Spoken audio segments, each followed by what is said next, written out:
சேலம் ஒரு காலத்தில் சேலம், தர்மபுரி, கிருஷ்ணகிரி, நாமக்கல் ஆகிய அனைத்து பகுதிகளும் சேர்ந்த தமிழ்நாட்டின் மிகப்பெரிய மாவட்டமாக திகழ்ந்தது.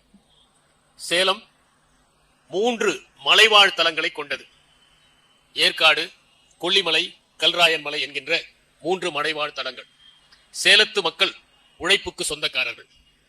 தர்மபுரியிலும் கிருஷ்ணகிரியிலும் மாம்பழங்கள் விளைந்தாலும் அந்த மாம்பழங்களை உலகிற்கு சந்தைப்படுத்துகிற மாவட்டம் சேலம். சேலம் கைத்தறிக்கு பிரசித்தியான ஊர். 75,000 கைத்தறிகள் இங்கே இருக்கின்றன. வேட்டி, துண்டு, புடவை என்று உலகம் முழுவதும் பாராட்டப்படுகின்ற ஆடைகளை நெய்கின்ற அழகான நகரம் சேலம்.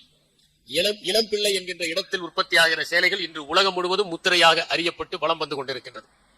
சேலம் இந்தியாவிலேயே அதிகம் வெள்ளி வேலைகள் செய்கின்ற இடம்.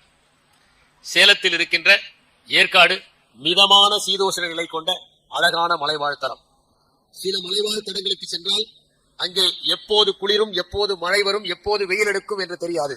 ஆனால் எப்போதும் சீராக இருப்பது எங்கள் ஏற்காடு.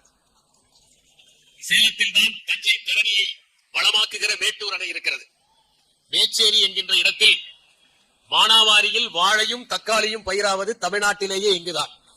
மேச்சேரி கருப்பு ஆடுகள் எப்போதும் பிரபலமானவை.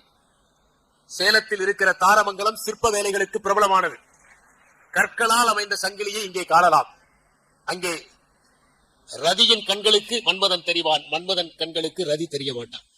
இப்படி அற்புதமான வேலைகள் கொண்ட அற்புதமான இடங்கள் கொண்ட சேலம் 2000 ஆண்டுகளாவது குறைந்தது பழமை வாய்ந்தது என்பதை இங்கே கண்டுபிடித்த ரோமாபுரி நாணயங்கள் தெரிவிக்கின்றன.